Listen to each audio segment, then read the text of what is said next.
Welcome back to Code Station 33. Last time we were here, we were talking about some built-in functions, specifically math functions. But there's a whole lot of other built-in functions into Arduino. Some of them deal with sensors and some of them deal with other components. Today, I thought it'd be really kind of fun and interesting to look at a built-in function that allows us to play some music. And it's a pretty simple circuit, and it can be a lot of fun to build in an Arduino project. So I'm going to jump right into some code.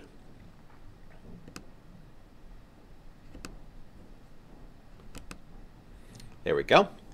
So you can see I have an Arduino here. Let me hide my code here for a second.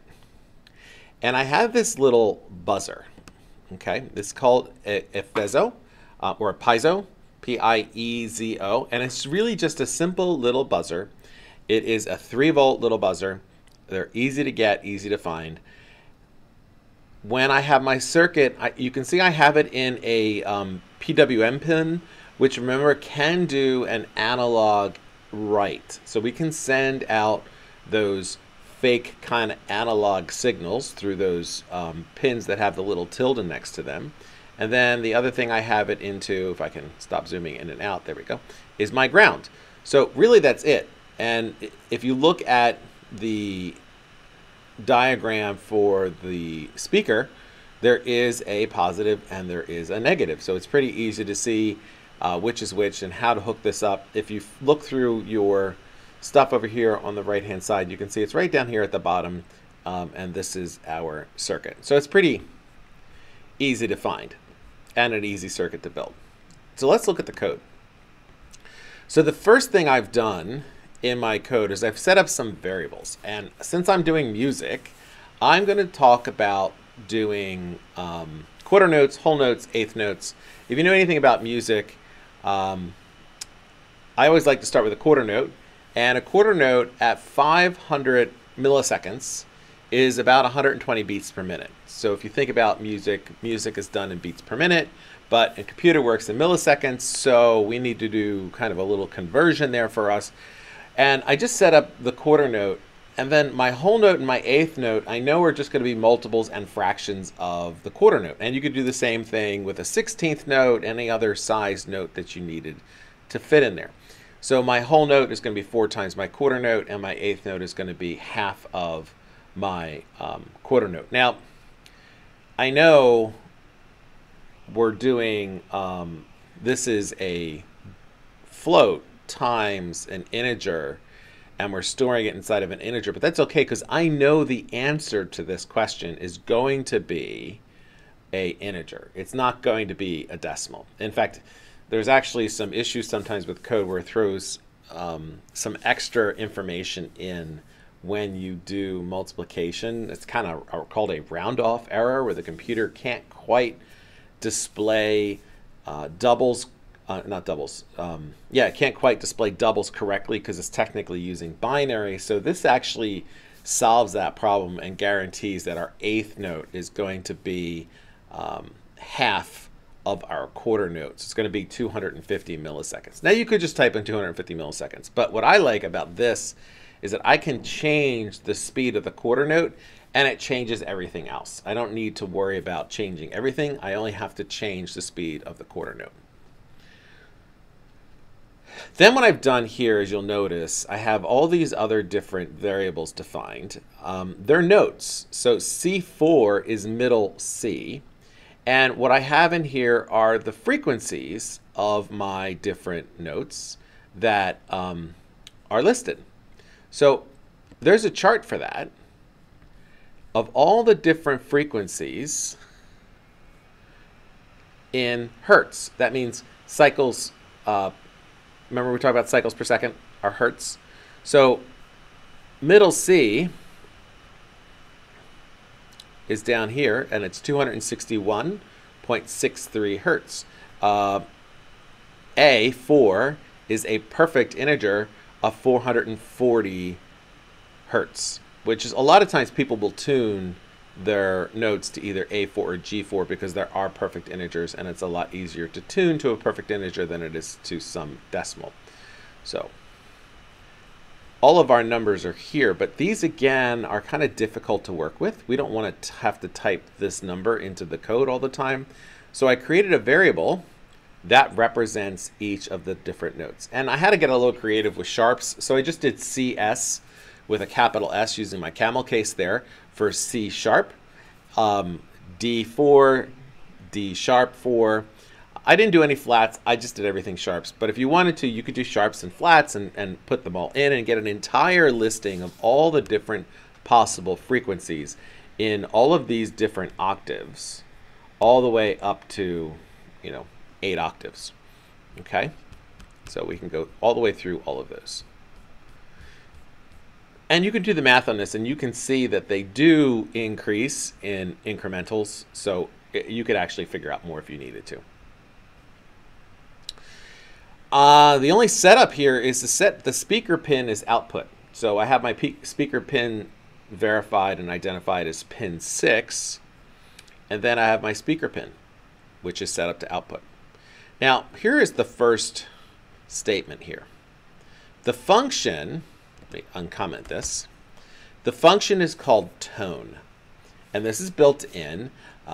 We talked about this idea of black box abstraction, not needing to know exactly how a piece of code works in order to use it. This function takes 3 different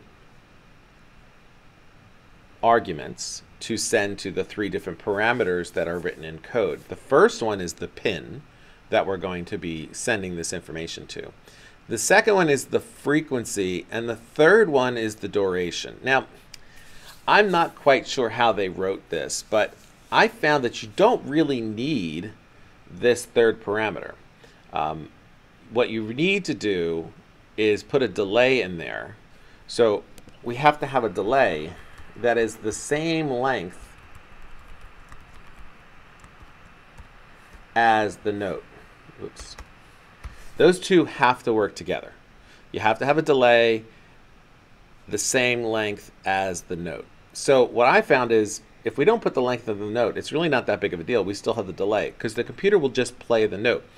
If we put in the length of the note, in terms of music, you can hear the notes clearer, and I'll show you that difference when I go through and look at the code, than you could if you don't put it in. It kind of slurs the notes together if you don't put this information in. This ends the note. This tells the computer not to start the next note until this one is finished.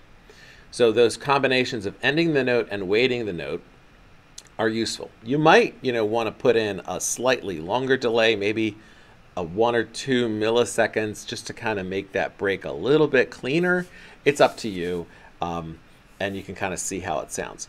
But what I've done here is I have a bunch of notes. So I have my tone and my speaker pin, and then I did A4, and then an 8th note rest, and then I did G4, and then an 8th note rest, and I have all of my notes listed here for my little song.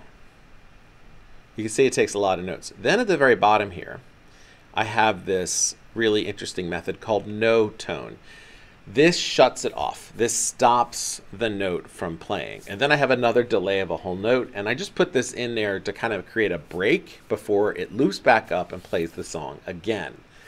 And then another no tone to shut it off, so that way there's nothing playing before I switch and start the song again. So we don't want this extra note in here. I'm gonna hide that. Oops, I must be in insert mode. Let me see. There we go. Comment that out. We don't need to delay that, and we can just start playing it. So let's see what this sounds like when we play it.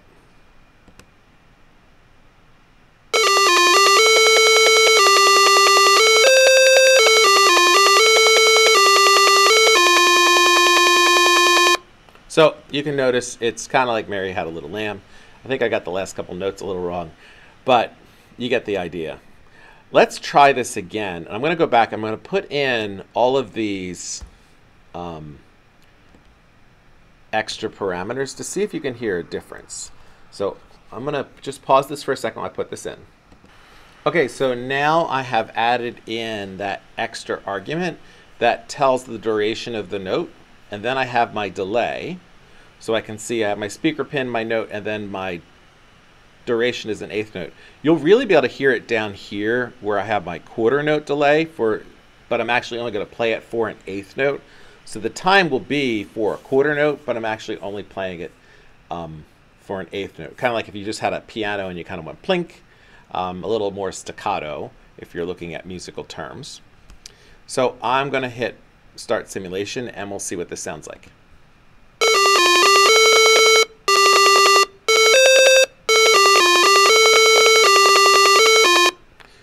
So you can definitely hear the notes cleaner in that. And we can get a better idea of what it actually sounds like by putting in those duration arguments. Now, what would it sound like if I took out all the delays? And I don't have those delays. Let's see. I'm going to pause this and take those out.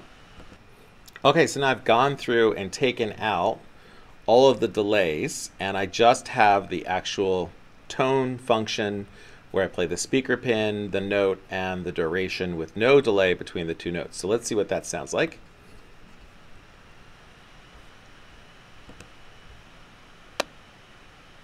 Didn't hear anything. You see how it just goes boop? Because it's trying to play all of the notes at the same time without a delay. So I would say, in my opinion, that I think that is a bit of a, it sounds like at first it's a mistake in the way they wrote the code, but in reality it gives you the ability to do slur notes versus single notes. If you put in